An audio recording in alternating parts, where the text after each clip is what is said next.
오늘은 어버이 주일로 우리가 지키고 있습니다. 이 예배를 통해서 우리 찬양에서도 우리 찬양으로도 불러주셨지만 우리 부모님의 은혜에 다시 한번 깊이 감사하는 시간이 되시기를 축복합니다.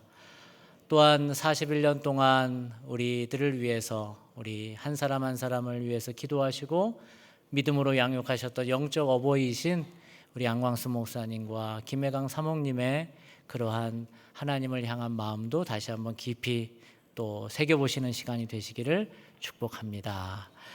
몇 해 전에 어느 식당에 가보니 식당 벽에 이런 글귀가 붙어 있어서 제가 한번 찍어 왔습니다. 효입니다. 효. 애완동물 병이 나면 가축병원 달려가도 늙은 부모 병이 나면 그러려니 태어나고 10 자식을 키운 부모 하나같이 키웠건만 10 자식은 한 부모를 귀찮스레 여겨지네. 자식 위에 쓰는 돈은 아낌없이 쓰건만은 부모 위에 쓰는 돈은 하나 둘씩 따져 보내. 마지막 절입니다. 과자 봉지 들고 와서 아이 손에 쥐어주나 부모 위에 고기 한 근 사올 줄은 모르도다. 아멘까지는 할 필요는 없지만 구구절절이 맞지 않는 말씀이 없는 것 같습니다. 가게 주인은 작자 미상의 이 시에 마음을 많이 두는 듯합니다. 부모에게 효를 다하지 못한 죄책감에서 붙여놓았는지 아니면 주인장 자식 놈들에게 무언의 압박을 하는 것인지는 알 수는 없지만 손때 묻은 종이를 보면서 주인장의 마음이 느껴집니다. 5월이라는 시간은 우리로 하여금 억지로 어린이 됨의 의미, 부모 됨의 의미, 자녀 됨의 의미를 돌아보게 하는 시간입니다. 오늘 성경은, 오늘 하나님의 말씀은 비운의 여인 하갈 이야기를 나누려 합니다. 이 말씀을 통해서 우리 부모님들이 어떻게 사셨는지 한번 생각해 보시고, 또한 하갈과 같이 살아가는 우리네 삶이 있다면 하나님께서 어떻게 우리를 지키시고 보호하시는지도 한번 살펴보는 시간이 되시기를 축복합니다. 하갈은 아브라함 가정의 노예였고 사라의 몸종이었습니다. 애굽 사람 하갈의 뜻은 도주, 도망입니다. 그녀의 이름이 하갈의 처지를 잘 나타내는 듯합니다. 하갈의 이야기는 아브라함과 사라 사이에 아기가 생기지 않는 것으로부터 시작을 합니다. 아브라함과 사라는 하나님의 약속, 내가 너를 열방의 어미, 열국의 아비로 세울 것이라는 약속을 받았지만 도통 아기가 생길 기미가 보이지 않는 것입니다. 속이 타는 것은 아브라함도 아브라함이었지만 사라가 더 속이 탔을 것입니다. 지금처럼 두 사람이 함께 손을 붙들고 부부 클리닉이라도 갈 수 있으면, 그래서 누가 문제인지 좀 알았으면 속 시원할 텐데, 고대 근동의 가부장적 사회에서 불임은 오롯이 여성의 죄책감이었습니다. 그래서 아내는 조심스레 남편 아브라함에게 대리모를 통해서 출산을 해보면 어떻겠느냐고 제안을 합니다. 16장 2절인데 같이 한번 읽어볼까요? 사레가 아브라함에게 이르되 여호와께서 내 출산을 허락하지 아니하셨으니 원하건대 내 여종 하갈에게 들어가라. 내가 혹 그로 말미암아 자녀를 얻을까 하노라 하매 아브라함이 사라의 말을 들으니라. 아멘. 사라는 대리모를 통해서라도 대를 잇고 싶었습니다. 그러나 아브라함은 참으로 멋진 남성이었습니다. 조강지처인 사라를 통해서 아이를 얻고 싶었습니다. 기다린 지 벌써 10년째입니다. 아니 10년이 넘었다고 16장 3절은 이렇게 말하고 있습니다. 아브라함의 아내 사라가 그 여종 애굽 사람 하갈을 데려다가 그 남편 아브라함에게 첩으로 준 때는 아브라함이 가나안 땅에 거주한 지 10년 후였더라. 가나안에서만 10년이니 가나안에 오기 전 약속을 받은 시점까지 합치면 아브라함은 꽤 긴 시간 사라에게 아기가 생기도록 기다린 것입니다. 그러나 아브라함은 결국 10년 이상을 기다리다가 하갈을 통해서 아이 낳기를 결정합니다. 그렇게 하갈은 아브라함의 첩에서 아내가 됩니다. 몸종에서 아내가 된 것입니다. 그런데 한국인의 정서에서는 이 하갈을 우리가 아내로 받아주기가 어려운 모양입니다. 그래서인지 우리가 가지고 있는 이 개정 번역자들은 16장 3절에 하갈을 첩이라고 아주 또렷하게 박아놓습니다. 그러나 개역개정 성경 이 첩이라는 단어 옆에 보면 기역 혹은 A 성경마다 다르겠지만 그 표시가 있고 그 밑으로 가면 난하주라고 부르는데 난하주에 보면 이렇게 써 있습니다. 히, 아내. 이게 무슨 말이에요? 히브리어로는 아내라는 뜻이에요. 아니 원문에서 아내라고 그러는데 우리 성경은 굳이 첩이라고 그렇게 부릅니다. 여튼 하갈은 인정 안 한다는 거예요. 드디어 아브라함은 기다리던 임신 소식을 듣습니다. 하갈이 아브라함의 아내를 갖게 된 것입니다. 그러자 하갈의 태도가 돌변합니다. 이제 자신이 안주인이 된다고 생각해서 그랬는지 아니면 그동안 사라에게 너무 구박을 받아서인지는 알 수는 없지만 16장 4절에 보면 이렇게 말합니다. 그가 하갈이 자기의 임신함을 알고 그 여주인 사라를 멸시한지라. 참으로 미숙한 하갈의 모습입니다. 분명 사라가 여러 몸종 중에 하갈을 선택했을 때에는 그나마 믿을 구석이 있고 그러진 않을 것이다 라고 생각을 했는데 참 사람의 마음이라는 것이 화장실 갈 때와 나올 때가 다른 모양입니다. 이 모든 광경을 옆에서 지켜보던 아브라함 얼마나 마음이 불편했는지 모릅니다. 조강지처인 사라가 구박받는 것도 힘들고 하갈의 돌변한 태도는 정말로 꼴사납습니다.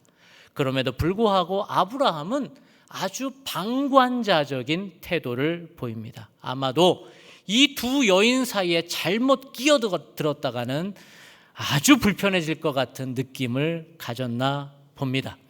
대부분의 남편의 모습입니다. 죄송합니다. 남편은 어려운 일을 당하면 남의 편이 되어버리기 일쑤입니다. 결국 아브라함은 모든 결정권을 자기가 결정해야 됨에도 불구하고 사라한테 넘겨버립니다. 내 손에 피 묻히기 싫다는 것이죠. 나 불편한 거 싫다는 것이죠. 나는 언제나 I'm a good man. 좋은 사람이고 싶은데 왜 이런 문제 내가 결정해야 되냐는 것이죠. 아내한테 넘겨줍니다. 16장 6절은 이렇게 말합니다. 아브라함이 사라에게 이르되 당신의 요정은 당신의 수중에 있으니 당신의 눈에 좋을 대로 그에게 행하라 하며 사라가 하갈을 학대하였더니 하갈이 사라 앞에서 도망하였더라. 마침내 하갈은 사라의 학대를 견디지 못하고 도망치게 됩니다. 하갈은 누구의 보호도 받지 못합니다. 아브라함도 그를 보호해 주지 않았습니다. 끝내 하갈은 사라의 학대를 피해서 임신한 그 무거운 몸을 이끌고 집을 뛰쳐나옵니다. 이것이 하갈의 첫 번째 도망입니다. 결국 그녀는 그녀의 이름대로 도망자가 됩니다. 이제 그녀의 보호자는 없어 보입니다. 뱃속에 아이 하나 붙들고 저 광야에 뛰쳐나간 것입니다. 그러나 그녀를 지켜보던 한 분이 계십니다. 그가 누구셔요? 하나님이십니다. 16장 8절에서 9절은 이렇게 얘기합니다. 같이 한번 읽어볼까요? 사라의 여종 하갈아 어디서 왔으며 어디로 가느냐? 그가 이르되 나는 내 여주인 사라를 피하여 도망하나이다. 여호와의 사자가 그에게 이르되 내 주인에게로 돌아가서 그 수하에 복종하라. 아멘. 하나님은 지친 그녀에게 부엘라 헤로이라는 샘을 따로 준비하십니다. 그리고 목을 축이라고 하십니다. 그리고 그곳에서 영혼을 돌보십니다. 하나님이 그녀를 살피셨다는 뜻, 부엘라 헤로이 우물까지 주십니다.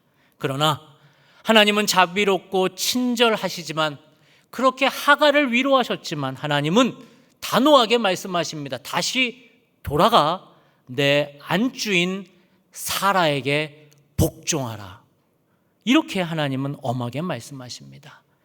도망 나왔던 그곳으로 다시 돌아가야 하는 하갈의 심정은 어떻겠습니까? 그러나 하나님은 아셨습니다. 지금 그러한 미숙한 모습으로는 생명을 이끌 엄마가 될 수 없다라는 것을 아셨습니다. 미숙한 그런 망나니와 같은 모습으로는 아이를 책임질 엄마가 될 수 없다는 것을 아셨습니다. 그래서 하갈을 여자에서 어머니로 만들기 위해서 복종의 길을 걷게 하신 것입니다. 그렇습니다. 남자와 여자가 아버지와 어머니가 되기 위해서 꼭 들어가야 하는 학교는 복종의 학교입니다. 복종은 순종과는 다릅니다. 말이 안 돼도 가야 하는 게 복종입니다. 내 인리와 이성과 합리적인 판단으로 분명히 아닌데도 불구하고 가야 하는 것이 복종의 길입니다. 왜? 그 길을 통해서만 아버지, 어머니가 될 수 있기 때문에 그렇습니다. 질서에 복종하고 자기를 죽이는 그런 시간이 있어야 비로소 생명을 맡을 수 있기 때문에 그렇습니다. 그렇게 하갈은 하나님의 명령, 즉 내 여주인에게 복종하라라는 말씀을 그래도 고맙게 잘 듣습니다. 그 이후에 성경은 사라와 하갈 사이에 어떤 문제가 있었다고는 얘기하지 않습니다. 일단 이 둘의 사이에 문제는 일단락돼 보입니다. 그리고 시간은 한참 지납니다. 하갈은 그 이후로 10여 년을 사라 밑에서 원만한 관계를 유지하는 것처럼 보입니다. 하갈이 심지어 자신의 아들, 배불렀던 아들 누가 나옵니까? 이스마엘이 나왔을 때의 주인 사라는 아기가 없었지만 그것 때문에 안주인의 마음 섭섭하지 않게 했던 모양입니다. 성경은 이 부분에 대해서 특별히 사라가 힘들어하는 구절을 써놓지 않았기 때문입니다. 그러나 평화로웠던 아브라함의 가정에 다시 사건이 터집니다. 문제는 아브라함이 100세에 드디어 사례를 통해서 아들을 얻는데 그 이름이 무엇이죠? 이삭입니다. 이삭을 낳은 후에 드디어 일이 터집니다. 그 아들 이삭이 젖될 즈음에 아브라함은 성대한 잔치를 엽니다. 그 잔치 속에 이 일이 벌어집니다. 아주 사소한 일인데 이스마엘 형과 이삭 동생이 서로 놀다가 일어날 수 있는 아주 작은 일에 부모들이 개입을 하면서 일이 커집니다. 21장 8절에서 10절을 함께 읽어보겠습니다. 아이가 자라매 젖을 때고 이삭이 젖을 때는 날에 아브라함이 큰 잔치를 베풀었더라. 사라가 본즉 아브라함의 아들 애굽 여인 하갈의 아들이 이삭을 놀리는지라. 그가 아브라함에게 이르되 이 여종과 그 아들을 내쫓으라. 이 종의 아들은 내 아들 이삭과 함께 기업을 얻지 못하리라 하므로. 아멘. 이스마엘이 어린 이삭을 놀렸던 모양입니다. 하필이면 그 장면을 누가 봐요? 사라가 본 것입니다. 안 되려면 일은 그렇게 늘 터지는 겁니다. 그런데 흥미로운 지점은 둘의 나이 차이가 몇 살이 나게요? 14살이나 차이가 납니다. 서로 놀리고 흉보는 것은 4살 차이 나면 놀리는 것입니다. 둘의 나이가 14살이 난다는 것은 장난치며 형이 동생을 놀아주고 봐주는 것입니다. 그런데 사라의 눈에는 14살 차이가 남에도 형 이스마엘이 동생 이삭을 놀린다고 생각을 합니다. 뭔가 사라의 마음에, 심성에 단단히 문제가 있는 듯 합니다. 물론 자신이 낳은 이삭의 앞날을 위해서 그랬겠지만 사라가 오갈 데도 없는 하갈과 이스마엘을 광야로 내친다는 것은 참으로 비정하고 폭력적인 행사가 아닐 수 없습니다. 이 이야기를 들은 아브라함, 늘 누구에게나 근맨 좋은 사람으로 불리고 싶었던 아브라함은 아주 난처해집니다. 그래서 21장 11절 이렇게 말합니다. 아브라함이 그의 아들로 말미암아 그 일이 매우 근심이 되었더라. 아브라함은 그 일로 매우 근심합니다. 아브라함은 여러 모양으로 사라의 고집을 꺾으려고 노력을 했었을 겁니다. 그럴 필요까지는 없잖아. 내가 잘할게. 이삭이 당연히 적자지. 이스마엘은 서자야. 굳이 그렇게까지 내칠 필요가 뭐가 있겠어. 당신이 좀 참아. 내가 잘한다고 그러지 않아. 성경에는 안 나오지만 그러지 않았을까 싶습니다. 그럼에도 불구하고 아브라함은 사라의 결심을 꺾지 못한 모양입니다. 결국 아브라함은 사라의 요청대로 이 둘 하갈과 이스마엘을 떠나 보냅니다. 아브라함이 하갈과 이스마엘의 보찜을 준비합니다. 아브라함이 아침에 일찍이 일어나 떡과 물 한 가죽 부대를 가져다가 하갈의 어깨에 메워주고 그 아이를 데리고 가게 하니 하갈이 나가서 브엘세바 광야에서 방황하더니 아브라함이 하갈과 이스마엘이 충분히 살 길을 마련해 준 그런 따뜻한 사람으로 보이나 생각할 수 있겠지만 실상은 그렇지 않습니다. 겨우 며칠 버틸 만큼의 양식과 물만 들여보냅니다. 참으로 잔인한 상황입니다. 하갈이라는 여인은 두 번째로 도망자가 아닌 도망자가 된 것입니다. 기구한 인생입니다. 결국 며칠 못 가서 물이 떨어집니다. 가죽 부대에 물이 떨어진지라. 그러자 하갈은 곧 자신이 자식과 함께 죽게 된 것을 직감합니다. 어머니 하갈은 차마 이 자식이 죽는 것을 눈뜨고 볼 수가 없습니다. 그래서 창세기 21장 15절 16절 이렇게 소리내옵니다. 같이 읽겠습니다.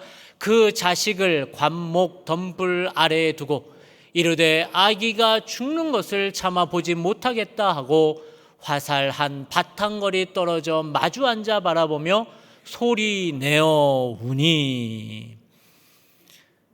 하갈이 아들의 죽음 앞에 펑펑 울어댑니다. 1835년 카멜 코롯이 그린 이 작품이 그 상황을 잘 보여주는 것 같습니다. 절규하는 하갈의 모습입니다. 그러나 하갈이 처음 실패자처럼 도망쳤을 때 함께 하셨던 하나님께서 이번에도 함께 하십니다. 21장 17절은 이렇게 말씀하십니다. 같이 한번 읽어보겠습니다. 하나님이 그 어린 아이의 소리를 들으셨으므로 하나님의 사자가 하늘로부터 하갈을 불러 이르되 하갈아 무슨 일이냐 두려워하지 말라 하나님이 저기 있는 아이의 소리를 들으셨나니. 아멘. 하나님께서 처음 도망칠 때 그녀를 사라의 여종 하갈아라고 부르신 거에 반해 두 번째 도망자가 되었던 하갈을 향해서는 하갈아라고 친근하게 부르십니다. 그리고 하갈의 눈을 밝히셔서 샘물이 옆에 있음을 보게 하시고 가죽 부대에 물을 채우게 하십니다. 그리고 아이에게 먹이니 아이가 살아납니다.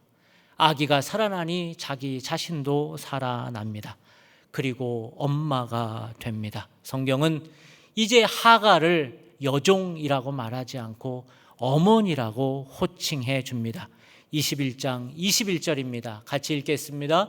그가 바란 광야에 거주할 때에 그 이스마엘의 어머니가 그를 위하여 애굽 땅에서 아내를 얻어 주었더라. 아멘. 오늘 우리는 하갈에 대해서 살펴보았습니다. 어떠셨습니까?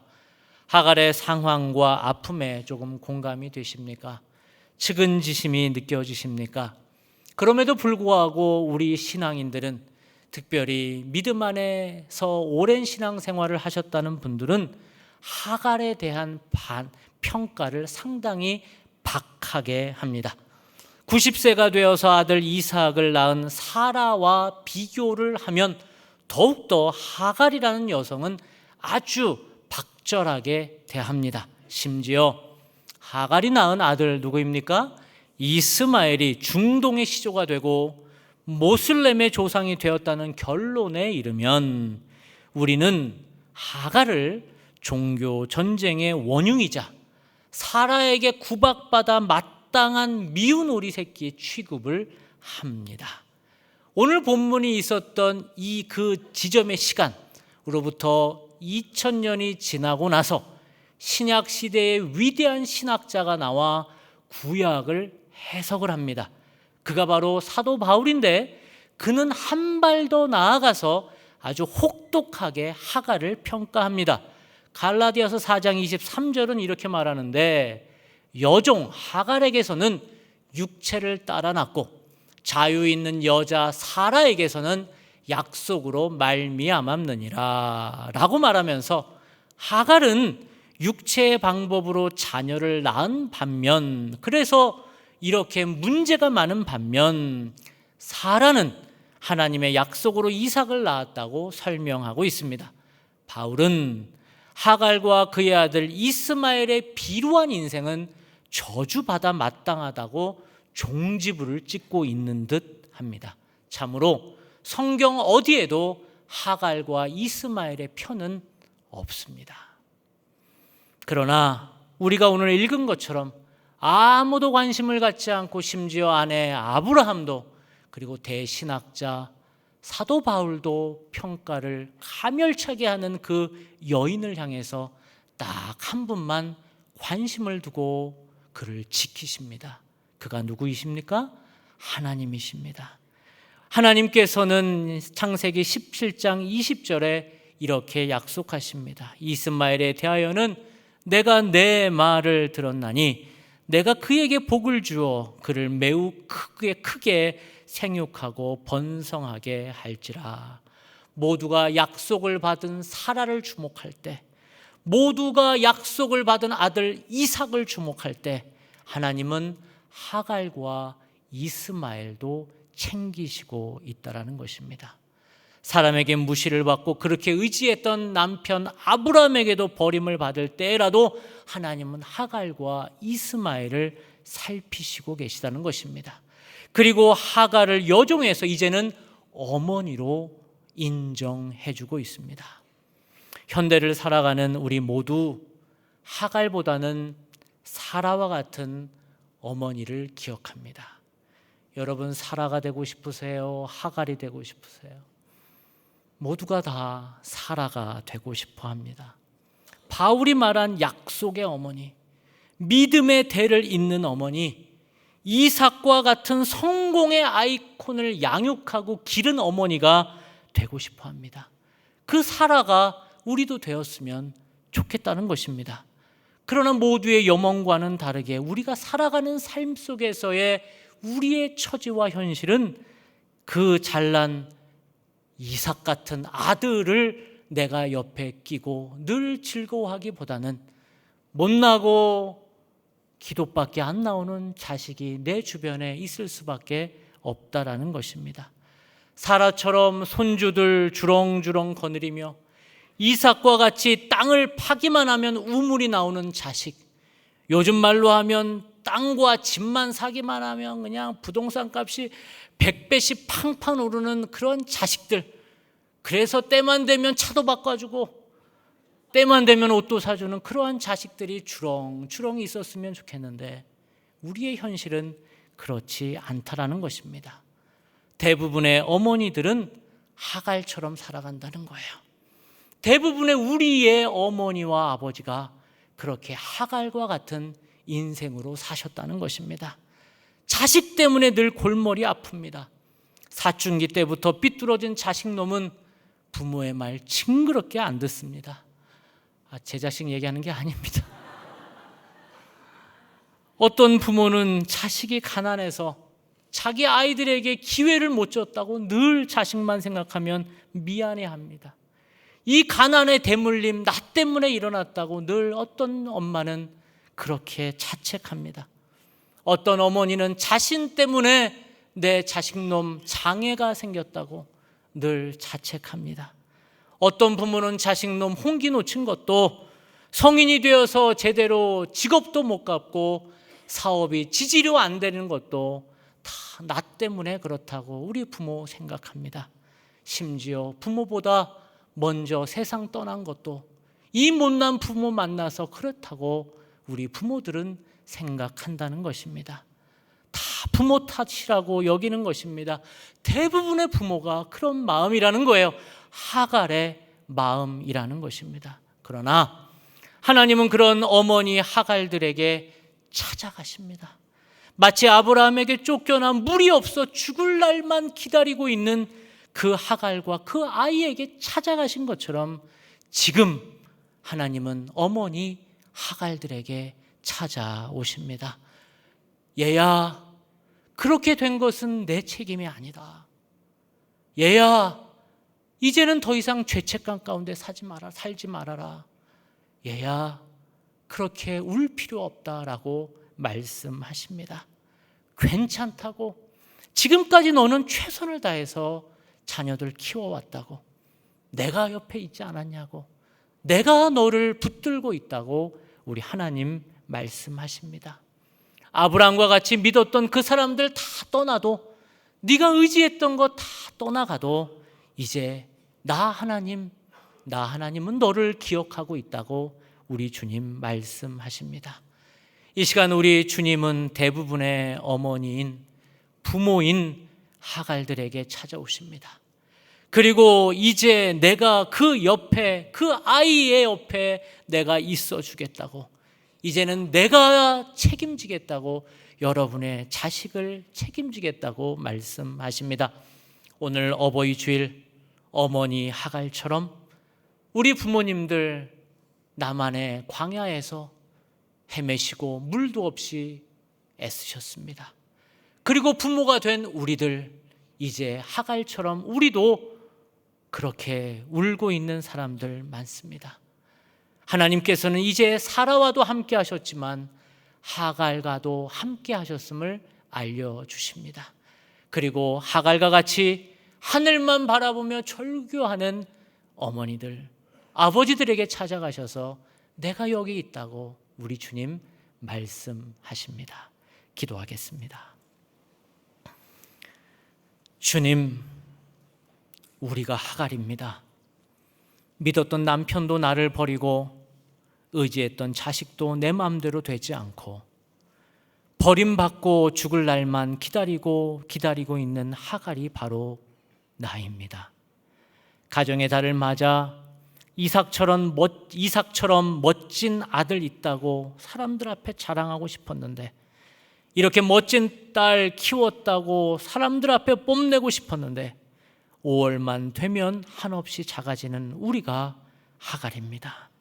그러나 주님, 그럼에도 불구하고 하나님이 하갈과 함께 하셨던 것처럼 우리의 부족한 자녀들과 우리의 가정들과 함께 하실 줄 믿습니다. 다시 광야와 같은 세상에서 길을 찾게 하시고 샘을 만나게 하셔서 하갈과 같은 인생이라서 더욱 주님을 의지하게 하옵소서. 예수님의 이름으로 기도합니다. 아멘.